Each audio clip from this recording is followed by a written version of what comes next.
Canal అనే దాన్ని ఇలా తీసుకొచ్చేసేసి బుడమేరు డైవర్షన్ ఛానల్లో గుండా కృష్ణా నది కలపడానికి ప్రతిపాదన పెట్టారు. అయితే ఆ ప్రతిపాదన పెట్టినా కూడా విజయవాడ ప్రజలకి ముంపు గురవడానికి ఈ అజిత్ సింగ్ నగర్ కావచ్చు, పాయకాపురం కావచ్చు, ఇలాగా ఈ పరిసరాల్లో ఉన్న ప్రాంతాల్లో ఉన్న ఏరియాలు ముంపు గురవడానికి గల కారణం ఏంటి అని అంటే, ఇది మెయిన్ గా 2 రీజన్స్ చెప్పుకోవచ్చు. ఒకటి, అందరు చెప్తున్నది ఏది, కృష్ణా నదిలోకి వరద ప్రవాహం అనేది ఉన్న టైంలో బుడమేరులో గుండా వచ్చే వరద ప్రవాహం అనేది ఇక్కడ పవిత్ర సంగమం దగ్గర వచ్చి కలవాలి. అయితే ఇది వరద ప్రవాహం అనేది ట్యాంక్ అనేది ఫుల్ గా ఉన్న టైంలో ఈ యొక్క బుడమేరు ఛానల్ యొక్క ప్రవాహాన్ని ఆపుతుంది. ఈ ఛానల్లోకి ఆ బుడమేరు వాటర్ అనేది తీసుకోకుండా రివర్స్ వాటర్ ని తన్నడం వల్ల ఈ ఏరియాలో వాటర్ అనేది స్టాగ్నేట్ అయిపోయేసి ఈ ఏరియాలో ఏదో ప్లేస్ లో కట్ట తెక్కట్టుకునేసేసి ఇలాగా ఈ దిశలో ప్రవహించేసి విజయవాడ సిటీలో గుండా దాని ఎగ్జిస్టింగ్ కెనాల్ ఏదైతే ఉన్నదో ఆ కాలంలో గుండా ప్రవహిస్తూ ఇలాగ విజయవాడ సిటీని ముంచేసేసి ఇలాగ ఈ మలుపుల్లో గుండా తీసుకుని వెళ్ళేసి ఇలాగా కొల్లేరు సరస్సులోకి వెళ్ళి కలుస్తుంది.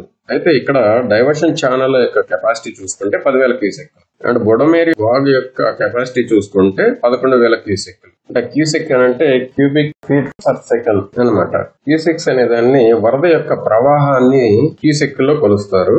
అండ్ ఏదైనా వాటర్ అనే దాన్ని రిజర్వాయర్ లో వాటర్ ని స్టోర్ చేశారు, దాన్ని టీఎంసీ లో క్యాలిక్యులేట్ చేస్తారు. టీఎంసీ అని అంటే 1000 మిలియన్ క్యూబిక్ ఫీట్స్. అంటే వాటర్ స్టోర్ చేస్తే దాన్ని టీఎంసీ లో కొలుస్తారు. సో రిజర్వాయర్ అని అంటే ఇలాగా బ్యారేజెస్ నిర్మించి దానిలో వాటర్ ని స్టోర్ చేసే టైంలో ఎంత వాటర్ స్టోర్ చేశారు అని చెప్పేదాన్ని ఇండికేట్ చేసేదాన్ని టీఎంసీ అంటారు. సో ప్రకాశం బ్యారేజ్ యొక్క స్టోరేజ్ కెపాసిటీ 3 టీఎంసీ.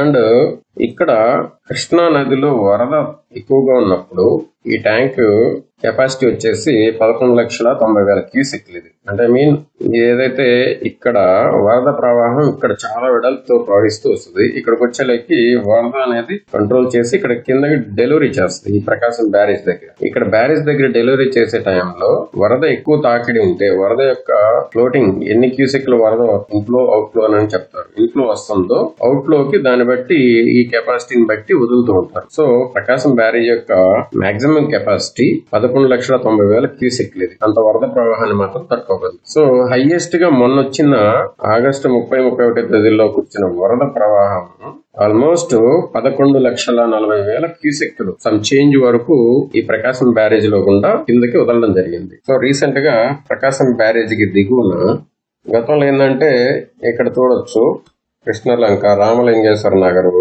అండ్ యనమద కుదురు, పద్మలింగేశ్వర గార్డెన్, ఇలాగా ఇక్కడ ఉన్న ఈ ఏరియాలో ఉండే ఈ లోయింగ్ ఏరియాలు అన్ని కూడాను కృష్ణా నదికి ఆనుకుని ఉన్నాయి, ముంపు గురయ్యాయి. సో దీనికి ఏంటంటే గత ప్రభుత్వాలు 4.7 కిలోమీటర్ల పొడవున రిటర్నింగ్ వాల్ అని నిర్మాణం చేసింది. సో ఇక్కడ చూడొచ్చు ఇది రిటర్నింగ్ వాల్ అన్నమాట. కృష్ణా నదికి ఒడ్డున కట్ట ఉండాల్సింది బదులుగా వాల్ కట్టుకొని ఈ పరిసర ప్రాంతాలని ప్రొటెక్ట్ చేసుకోవాల్సిన అవసరం ఏర్పడింది. ఇక్కడ దాకా కంప్లీట్ గా ఇక్కడ వరకు రిటర్నింగ్ వాల్ అనే దాన్ని నిర్మాణం చేయడం వల్ల ఈ ప్రాంతాల్లో ముంపు గురి కాకుండా నిన్న వచ్చిన ప్రకాశం బ్యారేజీకి దగ్గరగా 11,45,000 క్యూసెక్ల వరద ప్రవాహం అనేది ఇక్కడ ప్రవహించింది ప్రకాశం బ్యారేజ్ గుండా. అయితే ఇక్కడ విషయం ఏంటంటే ఈ పరిసరాల్లో ఖమ్మం లేదా ఎన్టీఆర్ జిల్లాల్లో ఈ పర్టికులర్ ఏరియాల్లో ఫ్లడ్స్ కనుక వచ్చినట్లయితే వెను వెంటనే కృష్ణా నదిలోకి నీరు వస్తుంది. ప్రకాశం బ్యారేజ్ కి వెను వెంటనే ఆ వరద నీరంతా వచ్చేసి జమ అవుతుంటది. ఇలాంటి సందర్భంలో ఈ పర్టికులర్ ఏరియాల్లో వరద గనక వర్షపాతం గనక ఎక్కువ నమోదైనట్లయితే ఈ ఖమ్మం జిల్లాలో గుండా మునేరు ఫ్లడ్ వాటర్ ప్లస్ ఈ బుడమేరులో గుండా వరద ప్రవాహము రెండు కూడాను ఆల్మోస్ట్ ఒకే టైంలో గనక కృష్ణా నదిలో కలవాల్సిన పరిస్థితి ఏర్పడ్డప్పుడు ఏమవుతుంది అంటే ఈ మునేరులో గుండా వచ్చి కలిసే ఈ వరద ప్రవాహపు నీరు ప్లస్ ఈ టైంలోనే వచ్చేస్తున్న బుడమేరు గనక రెండు కూడా అదే టైంలో ప్రవాహం కనుక కలిస్తే ఇక్కడ ఇదేమో ప్రకాశం బ్యారేజీ ఫుల్ అయిపోవడం వల్ల ఈ బుడమేరు యొక్క బీటీసీ ఛానల్లో వచ్చే వాటర్ ని గనక ఒకవేళ రివర్స్ గనక అందరు చెప్పినట్లు ఇట్లానే గనక రివర్స్ గనక కొట్టినట్లయితే ఆటోమేటిక్ గా ఈ బుడమేరు అనే వరద ఈ పరిసరాల్లో ఏదో ప్లేస్ లో కట్టద కొట్టుకొని విజయవాడ టౌన్ లోకి ఎంటర్ అవడానికి కారణం. సో గతంలో కూడా 2005లో జరిగిన 19 సంవత్సరాల క్రితము అజిత్ సింగ్ నగర్, పాయకాపురం ఈ మునగడానికి కారణం కూడా కేవలం ఇదే రీజన్. సో ఆ టైంలో ఏంటంటే వెలగలేరు హెడ్ రెగ్యులేటర్ది వరద కనుక ఎక్కువగా ఉన్న టైంలో ఏం చేస్తారంటే ఈ వర్షపు నీరు అనే దాన్ని ఇలా కిందకు వదులుతారు అనమాట.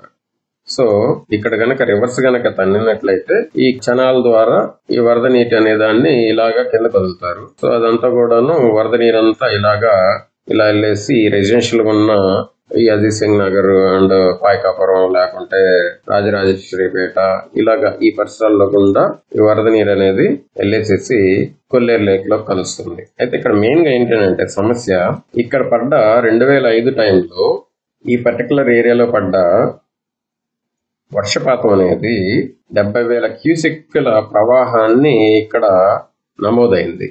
అంటే సెకన్కి ఎన్ని లీటర్ల నీరు ప్రవాహం అనేది దాన్ని ఇండికేట్ చేస్తూ చెప్పేదాన్ని క్యూసెక్స్ అంటారు. వరద ప్రవాహాన్ని క్యూసెక్స్ లో చెప్తారు. సో ఇక్కడ ఏదైతే పడ్డ వర్షపు నీరు అనేది ఈ పర్టికులర్ ఏరియాలో పడ్డ వర్షపు నీరు మొత్తం కూడాను ఈ బుడమేరు ఛానల్ ద్వారా మాత్రమే ప్రవహిస్తుంది. కాబట్టి ఇది డైవర్షన్ ఛానల్ లో గుండా ఒకవేళ వర్షపు నీరు వెళ్లాల్సిన సందర్భంలో అదే టైంలో గనక కృష్ణా రివర్ గనక వరద ఇన్ఫ్లో గనక ఎక్కువ ఉన్నట్లయితే ఆటోమేటిక్ గా ఈ పవిత్ర సంగమం దగ్గర కృష్ణా నదిలోకి బుడమేరు అనే వాగు నీరు అనేది ఇక్కడ ఎంటర్ కాదు. అంటే చాలా మంది చెప్పిన దాని ప్రకారంగా అలాంటి టైంలో ఇక్కడ ఈ పర్టికులర్ ఏరియాలో వెలగలేరు హెడ్ రెగ్యులేటర్ అని అంటారు దీన్ని.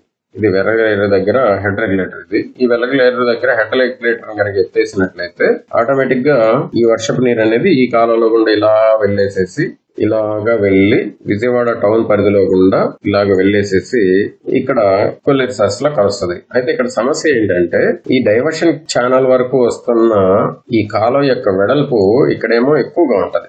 ఇక్కడ ఎగ్జాంపుల్ తీసుకున్నట్లయితే ఈ కాలువ యొక్క వెడల్పు అనేది అప్రాక్సిమేట్ 100 అడుగులు దాకా ఉంది.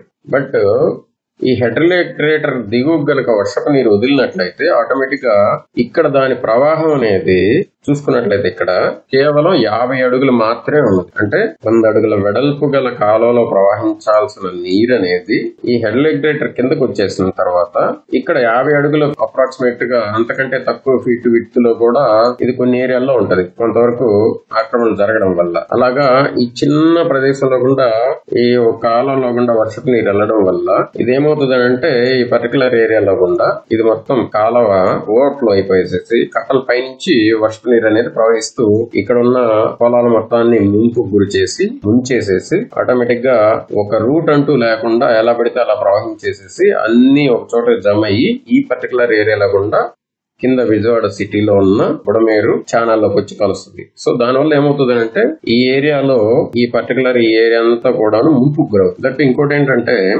ఏంటంటే పర్టికులర్ గా ఈ కొండలు అంటే మెయిన్ అంబాపురం అన్న ఈ ఏరియా ఏదైతే ఉన్నదో ఆ పైన అంబాపురం పైన ఈ కొండల్లో నున్న పైన పడ్డ పాతపాడు పైన ఉన్న ఈ పరిసరాల్లో పడ్డ వర్షపు నీరు కూడా కిందకు వచ్చేసి ఈ ప్లేస్ లో కలుస్తుంది నున్న పరిసరాల్లో. సమ్ టైమ్స్ ఇక్కడ వర్షపు నీరు కూడా అంటే ఇక్కడ వర్షపాతం ఎక్కువ నమోదైన టైంలో ఆటోమేటిక్ గా ఏమవుతుంది అంటే ఇక్కడ ఉన్న ఈ చెరువులు కూడా తెగేసేసి అవి కూడా ఆ వర్షపు నీరు కూడా టువర్డ్స్ ఈ వైపునే ప్రవహించేదానికి కూడా అవకాశం ఉంది. సో అదంతా జమై ఇదంతా వాటర్ అంతా కూడా ఇలా ఈ రూట్ లో కూడా ప్రవహించాల్సి వస్తుంది. అయితే ఇక్కడ సమస్య ఏంటంటే ఈ యొక్క బుడమేరు వాగు యొక్క రూట్ చూసుకుంటే టోటల్ గా ఇది ఎక్కువ మలుపులు ఉండడము అది విడ్త్ తక్కువ ఉండడం వల్ల ఈ వాటర్ యొక్క ప్రవాహం అనేది వేగంగా ముందుకు కదలదు. సో దానివల్ల ఏమవుతుందంటే పైన ఈ ప్రాంతాలన్నిటిని ముంచేసుకుంటూ స్లోగా ప్రవహిస్తాం అనేది కూడాను ఇక్కడ ముంపుకు గురి కావడానికి ఉన్న ఏకైక మెయిన్ రీజన్. సో ఓవరాల్ గా చూసుకున్నట్లయితే ఈ పర్టికులర్ ఏరియాలో పడ్డ కొండ పరిసరాల్లో పడ్డ వర్షపు నీరు మాత్రమే అది 10 సెంటీమీటర్ల వర్షమా 20 సెంటీమీటర్ల వర్షమా 50 సెంటీమీటర్ల వర్షం ఎంతైనా సరే